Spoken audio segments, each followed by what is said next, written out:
w oleju podczas wymiany oleju silnikowego operator zauważył opiłki. Ciągnik ma przepracowane około 30 000 godzin. Ten ciągnik jednak coś go boli, tylko nie wiadomo dokładnie co. Witam wszystkich serdecznie z warsztatu firmy Korbanek w Tarnowie Podgórnym. No, tu taki mamy ciekawy dość przypadek, nietypowy. No i za chwileczkę o tym nietypowym przypadku parę słów więcej powiemy. Fendt 824, rocznik 1995. To jest chyba jeden, a nie wiem czy nie pierwszy, albo przynajmniej jeden z pierwszych ciągników Favorit 824 sprzedany przez naszą firmę po nawiązaniu współpracy z firmą Fendt, wtedy jeszcze nie Akko, a Fendt. No, pierwsze te modele były serii 600, a to jest 824, no, dosyć poczciwy ciągniczek, silnik MANA. No i a propos tego silniczka, to troszeczkę tutaj będziemy musieli więcej opowiedzieć, bo mamy troszeczkę tutaj, mówię, nietypową sprawę, no i taką zagadkę troszeczkę do rozwikłania. Mianowicie klient zgłosił, kiedyś tam dzwonił z poradą, że w oleju podczas wymiany oleju silnikowego operator zauważył opiłki. Koparki Lowol. Klucz do sukcesu. Mniejszy rozmiar, większe możliwości. W silniku, w oleju.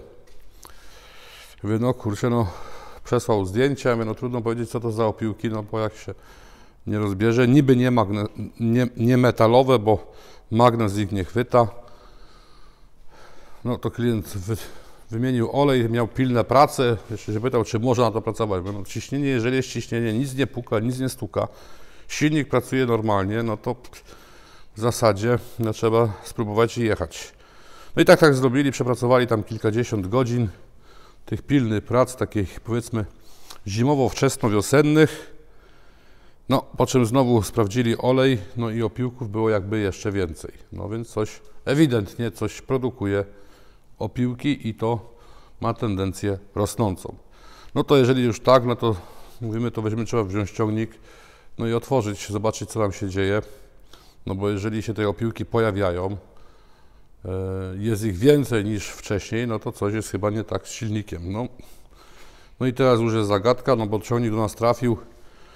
Co prawda krótko po wymianie oleju, więc w tym oleju my aż za dużo nie stwierdziliśmy, żeby było coś nie tak. Olej spuściliśmy do czystego pojemnika i w zasadzie no można by powiedzieć, że gdybyśmy normalnie taką wymianę oleju robili, to nikt by na to nawet nie zwrócił uwagi.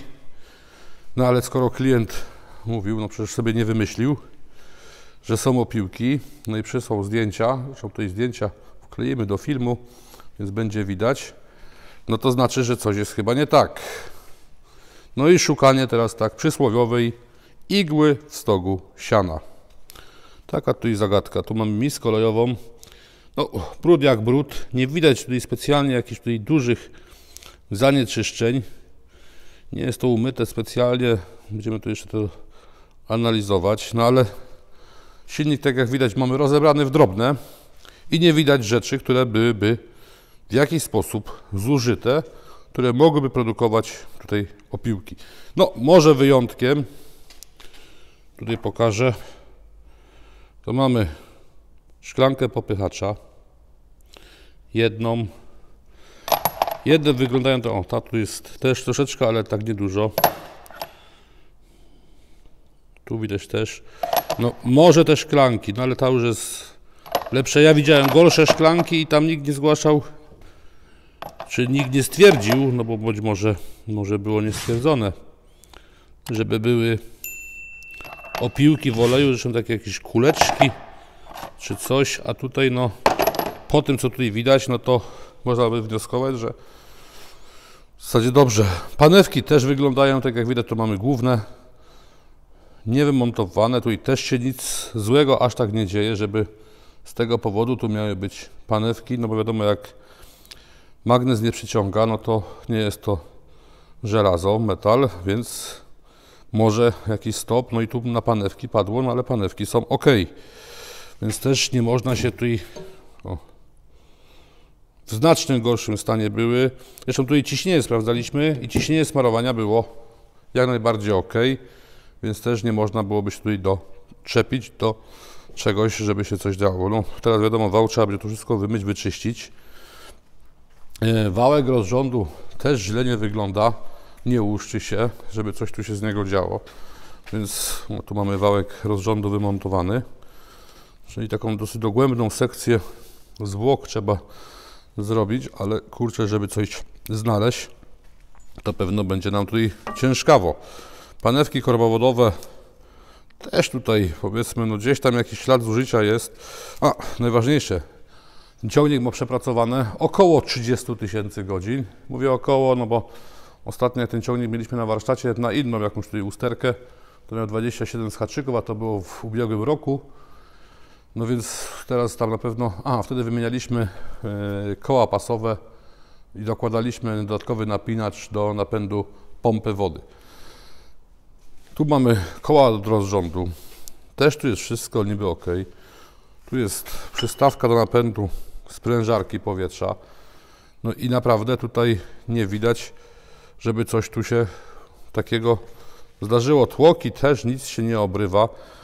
Myślę, że ten silnik był remontowany i pewno nie aż tak dawno i teraz być może te opiłki to jakieś pozostałości po kimś, kto robił remont silnika lub no jeszcze jest tutaj jedna ewentualność, że coś się dzieje w pompie wtryskowej, no i pompa wtryskowa dzisiaj została wysłana do serwisu Boscha, żeby rozebrali, sprawdzili, no i wtedy ewentualnie nam coś tam jeszcze odpowiedzą na pytanie, czy tam mogło coś generować opiłki, no bo jeżeli nie, to pozostaje nam chyba to poskładać, pomyć, poczyścić, poskładać. No wiadomo, pierścienie tłokowe to już trzeba będzie wymienić i tutaj już nie ma zmiłuj się. Trzeba będzie jeszcze tylko zweryfikować, czy pierścienie tłokowe wymienić. Tutaj coś tu widać na tym tłoku, takie troszeczkę ryski, no ale to tutaj coś by się musiało dostać faktycznie. Trzeba jeszcze będzie pomyć, tylko no nie widać, żeby tu miało być z tego jakaś produkcja opiłków. Tłok no. Znacznie gorsze, mówię, rzeczy widzieliśmy, bardziej zajechane no ale to wtedy faktycznie też tam już opiłku nie trzeba było analizować, jak wyglądają opiłki, czy są opiłki w oleju, no bo jeżeli silnik się wysypał, no to był wysypany i wtedy najlepiej się robi naprawę, jeżeli widać, co jest uszkodzone, a w tej chwili no to zrobić tak, żeby nie produkował silnik opiłków, nie wiedząc, co jest przyczyną ich powstawania, no to troszeczkę taka, mówię, szukanie igły w stogu siana. Sprężarka powietrza też wygląda na dobrą i ona była akurat już też naprawiana. Głowice, bo zmierzyliśmy też ciśnienie sprężania przed rozebraniem, no tam to ciśnienie sprężania było troszeczkę jednak poniżej normy, bo od 25 do 26, ten któryś miał 27, czyli no zaniżone ciśnienie sprężania.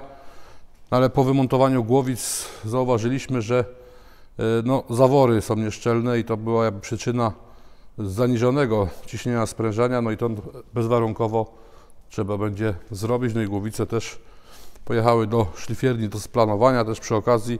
No i oczywiście tam trzeba będzie wymienić prawdopodobnie gniazda i zawory, tak żeby to zrobić. Tu mamy klawiaturę, laski, popychaczy, no i przeglądane w lewo, w prawo i nic nie idzie znaleźć. No to taka zagadka. No, teraz pewno będzie parę bezsennych czy nieprzespanych nocy, no bo człowiek będzie myślał siłą rzeczy, co tam może być, że ten ciągnik jednak coś go boli, tylko nie wiadomo dokładnie co. MultiOne, lider w ładowarkach przegubowych. Mini ładowarka, która zastąpi kilka osób naraz. Tu klient dołożył też układ klimatyzacji. Ciągnik fabrycznie był bez klimatyzacji i jest układ klimatyzacji dołożony, podniesiony komfort pracy operatora, no ale za to kurczę, niestety silnik odmówił dalszej współpracy, no i trzeba ten silnik będzie zrobić. Przy okazji, jak tutaj jestem na warsztacie, tu mam taką perełkę, ciągnik 6480 i można by teraz zadać taki quiz urządzić. Który to może być rocznik ciągnika? Tak jak tutaj widzimy na załączonym obrazku. 6480. Model od jakiegoś czasu już nie produkowany, ale tak się prezentuje w całej okazałości. Ciągnik ma dokładnie 11,5 lat, bo w 2012 roku klient go odebrał w sierpniu i od sierpnia 2012 roku pracuje w gospodarstwie. Fakt faktem, nie ma tutaj dużego przebiegu, bo to jest około 3,5 tysiąca godzin. Ale czy to jest mały też 300 godzin rocznie? No i tak te ciągniki mniej więcej, niektóre pracują w gospodarstwie, że pracują 300 godzin rocznie, no bo jeżeli gospodarstwo nie jest jakieś tam bardzo duże i ciągnik dużej mocy, no to on, żeby przepracować dużo godzin, no to by musiał być faktycznie niegaszony, natomiast do tych prac, których jest jakby w tym gospodarstwie wykorzystywany, no to 300 godzin to taki normalny, średni przebieg w polskich realiach ciągnika takiej dużej czy średniej mocy, no bo to dla niektórych to jest średnia, dla niektórych mała moc, dla niektórych dużej mocy. No ale jak widać, żartowałem, jak rozmawiałem z klientem, że pewnie jakby go ustawił wrzątek z nowymi, to byłoby ciężko odróżnić, który jest używany, a który nowy. No bo tak jak widać, ciągniczek zadbany, świeci się, już nie będę mówił jak, ale tak to wygląda. W środku też w kabinie wysprzątane, czyściuteńko, tak jakby nie był prawie że używany. No jeszcze folia jest, resztki folii na fotelach, więc fotel troszeczkę oczywiście jest tam tapicerka lekko zużyta, ale też nie jest zniszczona, a ciągniczek zadbany naprawdę, aż miło na taki ciągnik popatrzeć. W tym ciągniku akurat tutaj naprawialiśmy resorowanie przedniej osi, czyli tam no, były troszeczkę luzy i tutaj zamontowaliśmy to, co fabrycznie nie jest. Zamontowane są smarowniki, tam gdzie oczywiście szło, pomontowane też od razu smarowniki, oś zrobiona, no i tak to wygląda. Ciągnik tutaj ma, no widać, nawigację dołożoną, czujnik kąta skrętu, z tyłu pod kabiną jest rozdzielacz hydrauliczny, na dachu widzimy wspornik do anten, no i ciągnik dopasażony, czyli pracuje z jakąś maszyną dosyć precyzyjną, no albo też z jakimś agregatem uprawowo-siewnym i żeby nie trzeba kombinować, chociaż nawet zwykły agregat ścierniskowy, jeżeli pracuje się z nawigacją, to jednak się zaoszczędza troszeczkę na przejazdach. Także mamy tutaj zagadkę, no i zagadkę do rozwikłania z Fentem 824. No ciekawe, co z tego wyjdzie, co nam powie serwis Boscha, a tutaj no, pozostaje nam resztę rzeczy poczyścić, pomyć, no i w zasadzie się chyba składać, no bo nic tutaj, oczywiście popychacze trzeba będzie wymienić, bo tutaj nie ma się co na tym zastanawiać, bo jeżeli zaczynają się łuszczyć, to na pewno nie przestaną. Wałek, tam dla pewności można by wałek rozrządu też dać do przeszlifowania, żeby tam nie było jakichś nierówności, chociaż on całkiem przyzwoicie wygląda. No ale dylemat, chyba że ktoś z widzów miał taki przypadek albo podobny i może coś podpowie, to oczywiście chętnie skorzystamy z porad, no bo tutaj mamy taką zagryzkę. Tymczasem serdecznie dziękuję za uwagę. Oczywiście nakręcimy drugi odcinek z udziałem tego bohatera. Tutaj już myślę, że wtedy w trakcie naprawy, a przynajmniej no, powiemy co może było, jeżeli się uda ustalić, co było przyczyną, skąd te opiłeczki. Tym serdecznie dziękuję za uwagę. Oczywiście, jeżeli komuś film się podobał, chociaż nic ciekawego to może nie powiedziałem, to poproszę łapkę w górę i do usłyszenia w następnym odcinku. Promocja firmy Korbanek. Szukaj linku w opisie i komentarzu pod filmem. Kliknij i odbierz nagrodę, którą dla Ciebie przygotowaliśmy.